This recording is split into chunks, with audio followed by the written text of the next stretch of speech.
Assalamu alaikum. Менин каналымга катталуучулар жана коноктор.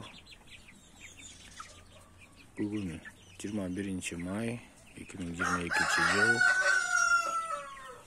Кыргыз шаар тоокторунун экинчи поколениясы.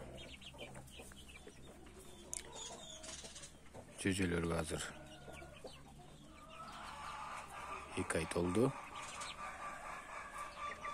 Апситтери жакшы, ичип жеши, денсаулыктары жакшы.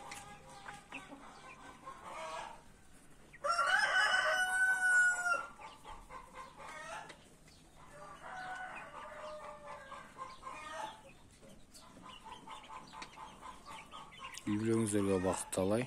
Жолугушканча.